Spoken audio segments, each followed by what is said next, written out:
तो गाइस पिछली वीडियो में मैंने आप लोग को एक एक्सरसाइज सॉल्व करने के लिए दी थी जिसमें कि आप लोग को एक सिंपल सा लाइब्रेरी मैनेजमेंट सिस्टम बनाना था। लाइब्रेरी मैनेजमेंट सिस्टम के प्रोजेक्ट काफी बड़े बड़े होते हैं, काफी ज्यादा तामझाम होता है, लेकिन मैंने आप लोगों को जो छोटी सी एक्सरसाइज दी थी ना, उसमें आप लोगों को सिंपल लूप्स का यूज करना था और आपकी एक्सरसाइज बन जाती। मैंने आप लोग को ये एक्सरसाइज इसीलिए दी थी ताकि आप लोगों की लूप्स और ब्रेक एंड कंटिन्यू की समझ डेवलप हो पाए। मैं आप लोगों को बताना चाहता हूँ कि ये हमारे कोर्स का पार्ट है वीडियो, तो एक्सरसाइज का लेवल थोड़ा सा उसके हिसाब से ही है, बिगिनर्स के हिसाब से लोगों को चीजें प्रैक्टिस करवाने के लिए। ठीक है, तो मैं आप लोगों को लेके चलता हूँ कंप्यूटर स्क्रीन पर और दिखाता हूँ आप लोगों को solution. So let's roll the intro.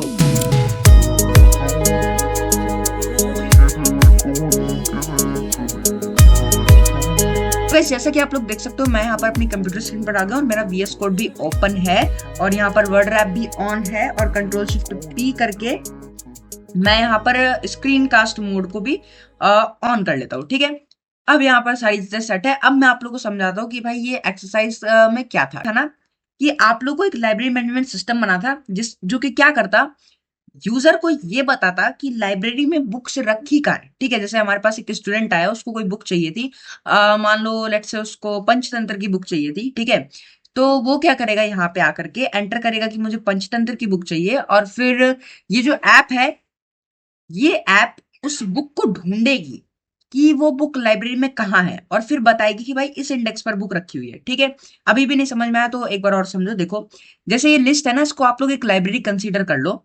ठीक है, इसको आप लोग एक लाइब्रेरी कंसीडर करो कि ये एक लाइब्रेरी है जिसमें बुक एक सीक्वेंस में रखी है। ठीक है, एक सीक्वेंस में कुछ बुक्स रखी हैं और हर एक बुक का अपना अलग अलग इंडेक्स होता है, जैसे लाइब्रेरी में वैसे यहाँ पर भी है। ठीक है, तो इस लिस्ट में जो लाइब्रेरी का मैनेजर है वो उसी तरीके से बुक्स को ऐड करेगा जैसे उसने रखी है।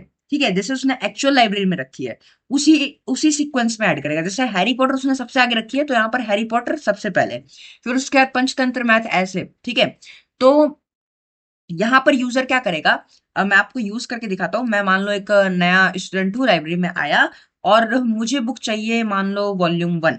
ठीक है, तो मुझे वॉल्यूम 1 चाहिए, तो मैं यहाँ पर एक तो मैं मैनुअली ढूंढ सकता हूँ और एक मैं यहाँ पर इसका यूज कर सकता हूँ। मैं यहाँ पे लिखूंगा वॉल्यूम स्पेस 1। ठीक है, स्पेस नहीं है यहाँ पे, -1। ठीक है, तो मैं यहाँ पे लिखूंगा, तो ये कहेगा volume 1 is found at index number 6।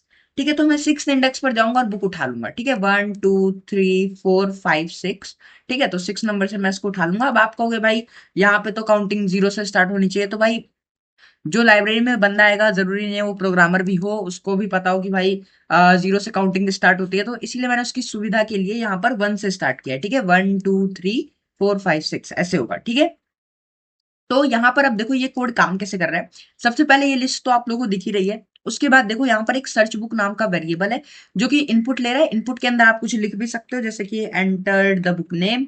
ठीक है, enter the book name to search, ऐसा आप लोग कुछ लिख भी सकते हो। मैंने कुछ नहीं लिख रखा था तो इसलिए वहां पे कुछ भी नहीं आया। तो उसके बाद एक वेरिएबल डिक्लेयर्ड है n=1। ठीक है, ये एक फ्लैग की तरह यूज हो रहा है। ये कैसे यूज हो रहा है मैं आप लोग को बताऊंगा आगे। अब यहाँ पे देखो एक लूप चला हुआ है। बुक एक वेरिएबल है जो कि बुक्स के अंदर घुसता है और सबसे पहले इसकी वैल्यू होती है 1। ठीक है, इसकी वैल्यू सबसे पहले क्या होती है, हैरी पॉटर होती है, सॉरी। तो हैरी पॉटर इसकी सबसे पहले वैल्यू होती है। तो ये चेक करता है कि क्या सर्च बुक इक्वल है, मतलब कि जो बंदा बुक सर्च करना चाह रहा है वो बुक आ गई क्या। तो हैरी पॉटर तो मैं सर्च करना चाह नहीं रहा था, नहीं आई। फिर ऐसे ही पंचतंत्र चेक होगा। अब यहाँ पर जैसे ही हैरी पॉटर चेक हुआ ना, ये वाला तो चलेगा नहीं क्योंकि ये इफ ब्लॉक ये ट्रू नहीं हुआ, तो ये वाला पूरा नहीं चलेगा। उसके बाद ये वाला चल जाएगा n+=1, ये हो जाएगा 2। ठीक है, ये क्या हो जाएगा 2। ठीक है, फिर ऐसे ही पंचतंत्र सर्च होगा, ये वाला नहीं चलेगा। ठीक है, फिर ये हो जाएगा 3। फिर ऐसे ही मैथ पे आएंगे, ये वाला हो जाएगा 4। फिर आर डी शर्मा पे ये वाला हो जाएगा 5। आर एस अग्रवाल पे ये वाला हो जाएगा 6। और जैसे ही ये 6 होगा, अब मुझे क्या चाहिए थी, वॉल्यूम 1 की बुक। ठीक है, अब यहाँ पर ये 6 हुआ, ये वाला मेरा, इसको याद रखना, अभी ये 6 है। ठीक है, ये 6 हो चुका है। अब यहाँ पर चेक करेंगे कि यह बुक सर्च बुक के इक्वल है, तो सर्च बुक मेरी वॉल्यूम 1 थी, बुक की वैल्यू भी वॉल्यूम 1 है। तो यहाँ पर प्रिंट होगा सर्च बुक यानी कि volume 1 is found at index number 6। ठीक है, तो इस तरीके से यहाँ पर ये काम कर रहा है। तो आई होप आप लोगों को समझ में आया होगा कि ये कोड किस तरीके से काम कर रहा है। और हाँ, ये बहुत छोटा सा था और आप लोगों ने सॉल्व भी किया होगा। वेरी गुड गाइस, आप लोग बहुत अच्छे तरीके से पाइथन को सीख रहे हो, ठीक है। और साथ ही साथ इस प्लेलिस्ट को जो है एक्सेस कर लेना, ये पूरे कोर्स को आप लोग एक्सेस कर लेना, Python beginner to advance course को। कोड आप लोग यहाँ पर देखते हो, जो भी फोल्डर यहाँ पर है वो सारे मेरे गिटहब पर अपलोडेड है। आप लोगों को लिंक नीचे डिस्क्रिप्शन में मिल जाएगा, आप लोग यहाँ पर जाकर के इसको एक्सेस कर सकते हो। जैसे मैं यहाँ पर डिक्शनरी को ओपन करता हूँ, वर्क 14 जो हमारी डिक्शनरी है, तो यहाँ पर हमें इसके साथ readme.md फाइल मिल जाती है। इसके अंदर बहुत अच्छी तरीके से समझाया हुआ होता है जो भी हम लोगों ने किया होता है वीडियो में। और यहाँ पर आप लोगों को वीडियो का लिंक भी मिल जाता है, आप लोग वीडियो भी देख सकते हो। तो आप लोग इसको अपने कंप्यूटर में पुल कर लेना और अपने पास एज नोट्स रख सकते हो, और जो भी काम हमने किया है वो भी main.py में आप लोग को मिल जाएगा, ठीक है। इसी के साथ आप लोग इस प्लेलिस्ट को जाकर के एक्सेस कर सकते हो, इसका भी लिंक आप लोग को नीचे डिस्क्रिप्शन में मिल जाएगा। इसमें मैंने सारी वो चीजें ऐड करी हुई है जो कि एक पेड पाइथन कोर्स में सिखाई जाती है, वो भी बिल्कुल फ्री में, ठीक है। एंड थैंक यू गाइस, आपने 50 सब्सक्राइबर्स कंप्लीट करवा दिए हमारे। ऐसे ही आप लोग अपना सपोर्ट मेंटेन रखो। इसी के साथ वीडियो हमारी खत्म होती है।